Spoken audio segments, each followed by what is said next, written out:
Gedung Museum Pos Indonesia Bandung adalah bangunan bersejarah yang dibangun oleh arsitek Lex Gedebord Inc dan J. Berger pada tahun 1933.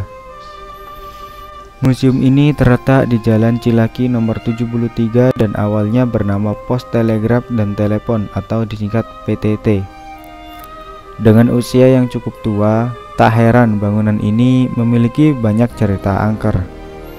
Salah satu cerita mistis penuh misteri Museum Pos Indonesia yang terkenal adalah mengenai patung-patung yang berada di bawah tanah museum ini yang dapat bergerak dengan sendirinya di siang hari. Selain itu juga sering terlihat sosok perempuan yang gemar menampakkan dirinya kepada anak-anak yang berkunjung. Museum Pos Indonesia sempat dibiarkan terbengkalai hingga Museum Pos Indonesia sempat dibiarkan terbengkalai hingga berbagai koleksi benda pos yang ada di dalamnya sama sekali tidak terawat.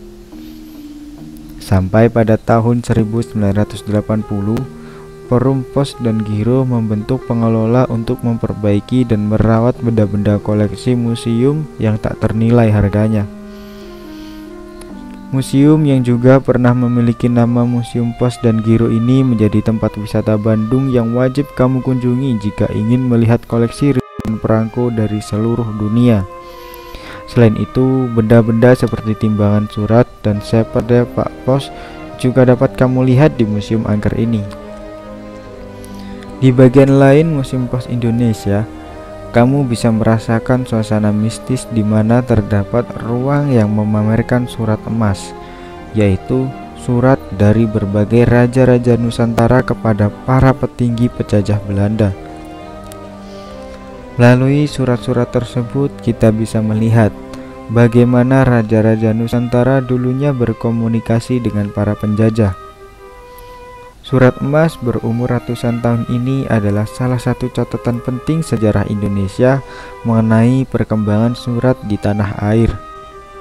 Tidak hanya perangko dan surat-suratan saja yang ada di dalam Museum Pos.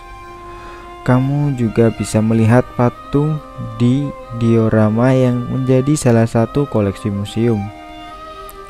Patung ini memperlihatkan adegan Pak Pos yang sedang mengantarkan surat kepada seorang warga.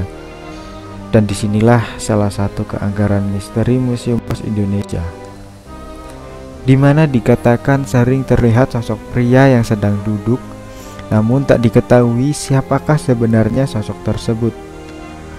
Museum Pos Indonesia ini sangat cocok untuk dikunjungi oleh kalian yang menyukai dan ingin melihat berbagai peninggalan-peninggalan sejarah, mulai dari perangko hingga surat emas zaman kerajaan. Dan juga buat kalian yang ingin uji nyali di lokasi ini sebuah lokasi yang pas dan cocok karena kondisi mistis dan angkernya tidak bisa dianggap remeh.